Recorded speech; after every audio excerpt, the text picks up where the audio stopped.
আসসালামু আলাইকুম। পঞ্চম শ্রেণীর গণিত বই নিয়ে ধারাবাহিকভাবে আলোচনা করছিলাম। তার ধারাবাহিকতা এখন তোমাদের সাথে 88 নম্বর পৃষ্ঠাটি নিয়ে আলোচনা করব। 4 নম্বরে আমাদেরকে কিছু কাজ দিয়েছে, কাজগুলো আমরা করব। 0.32 সংখ্যাটিকে 10 এবং 100 দিয়ে গুণ করি, আবার 10 দিয়ে ভাগ করি। তো প্রথমে আমাদেরকে দিয়েছে 0.32, এর 10 গুণ হলো 32টি 0.1। তাহলে এখানে মূলত দেখো 0.32 মানে 32 আর কি। তো এরকম 0.1 কয়টা আছে, তার মানে 32টাই আছে। এগুলো আমরা আগে পড়েছিলাম। এরপরে এটাকে যদি 10 দিয়ে গুণ করা হয়, এই দশমিকটা এদিকে সরে আসবে, সরে এসে 3-এর পর বসবে, কারণ একটা শূন্য তাই এক ঘর সরে আসবে। তাহলে এখানে যদি লেখা হয় তাহলে 3.2 হবে। তাহলে হবে কত? 3.2। এরপরে দেখো এখানের মধ্যে যেটা বলেছে আমাদেরকে 0.1 এর 10 গুণের সমান হলো কোনটা? এটা। আমরা উপরেরটা করলাম, এটা পেলাম, পরেরটা করলাম, আমরা এটা পেলাম। আমরা যদি এটি দেখি 0.32 এর 100 গুণ হলো 32। মানে আমরা যদি 0. এটাকে 100 দিয়ে গুণ করি, তার মানে 2 ঘর পেছায় যাবে। 2 ঘর পেছালে কি হবে? এখানে তো 3.2 ছিল, এটা ডিরেক্ট 32 হবে, কারণ 2 ঘর পরে দশমিক বসবে। তাহলে 32 ফুল হবে। তো 32-এর মধ্যে এক এক করে কয়টি আছে? তার মানে এটা 32টি আছে। এক এক করে কয়টি আছে? 32টি আছে। এর পরের বিষয়টা যদি আমরা খেয়াল করি, এখানের মধ্যে দেখো 32কে আমাদের কি করতে হবে? 10 দিয়ে ভাগ করতে হবে। তো 10 দিয়ে ভাগ করা মানে কি? তখন এক ঘর গুণ করার কারণে পেছাইছে, এখন এক ঘর সামনে চলে যাবে, তার মানে এই শূন্যের আগে দশমিক বসবে। তাহলে এই শূন্যের তখন কি হবে? এই দশমিকটা আর হবে না। তাহলে আমরা এটা লিখতে পারি 0.032। আর এখানের ক্ষেত্রে কি হবে? দশমিক যখন দিছি তার আগে একটা শূন্য দিতে হবে, তার মানে 0.032। এখন এখানের মধ্যে 0.001 এরকম কয়টা আছে? এরকম নিশ্চয়ই 32টা আছে। তাহলে আমরা এখানে লিখব 32। তাহলে এখানে যদি একটা জিনিস খেয়াল করো, তাহলে দেখো 0.001 এরকম আমরা যদি 32 বার লিখি, তাহলে এটা কার সমান হবে? ওর সমান হবে। তো আশা করি বুঝেছো কিভাবে করবে। 5 নাম্বারটা যদি খেয়াল করি, 5 নাম্বারের মধ্যে আছে 0.05 গুণ 6। তো 0.05 এটা কয়টার সমান? এটা হবে 5টা 0.1-এর সমান। 0.05 কয়টার সমান? এরকম 0.01 5টার সমান। তো এটাকে যদি আমরা এখন লিখি, তাহলে 5 গুণ 6, 5 গুণ 6, 5 6 কত? 5 6 30। তাহলে 30 লিখলাম। এখন দেখো 2 ঘর আগে দশমিক ছিল, আমরা দশমিক দিলাম। এখানে 2 ঘর আগে দশমিক ছিল, তো দশমিকের আগে আমাদের কি দিতে হয়? 0। আরেকটা জিনিস খেয়াল করো, এই যে শেষে একটা শূন্য দিলাম, দশমিকের পরের শূন্যগুলো না দিলেও চলে। তাহলে আমরা এটা মুছে দিব। তাহলে আমাদের উত্তর হবে শুধু 0.3। আশা করি বুঝেছো কিভাবে করবে। পরের বিষয়টা যদি আমরা খেয়াল করি, দেখো 16.8 আর এখানে 0.35। তো আমাদেরকে কি করতে হবে? দেখো 2 ঘর পিছাতে হবে।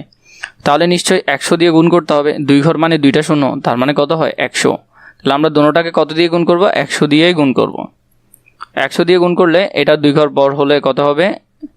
1 6 8। এক ঘর পিছাইছে, তো আরেক ঘরের জন্য আমাদের কি দিতে হবে? 0 দিতে হবে।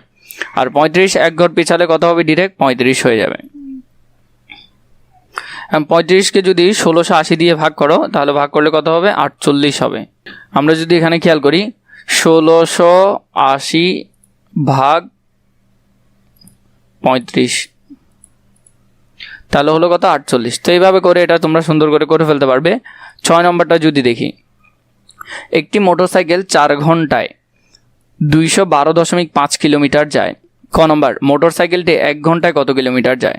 তাহলে আমাদেরকে নিশ্চয়ই এটাকে 4 দিয়ে ভাগ করতে হবে। তাহলে আমরা লিখব ক নম্বরে, মোটরসাইকেলটি 1 ঘন্টায় যায়, আমাদের এখানে লিখতে হবে 212.5 ভাগ 4। তাহলে এটা যদি আমরা ভাগ করি, আমি ক্যালকুলেটরে দেখাচ্ছি, তোমরা নিজেরা করতে পারবে, অনেক ভাগ দেখাইছি আগে। 212.5 ভাগ 4 সমান সমান কত? 53.125। তাহলে আমরা এখানে লিখতে পারবো 53.125। পরবর্তীতে বললো 2 নম্বরে, মোটরসাইকেলটি 371.875 কিলোমিটার যেতে কত ঘন্টা সময় লাগবে? তাহলে আমরা এখানে দেখো 1 ঘন্টা যদি এত হয়, তাহলে আমরাকে 1 ঘন্টা সময় দিয়ে যদি এটা ভাগ করি, তাহলে পেয়ে যাব। তাহলে লিখতে পারি 212.5 কিলোমিটার যেতে সময় লাগে 4 ঘন্টা। তাহলে 1 কিলোমিটার যেতে সময় লাগে উপরে 4 নিচে 212.5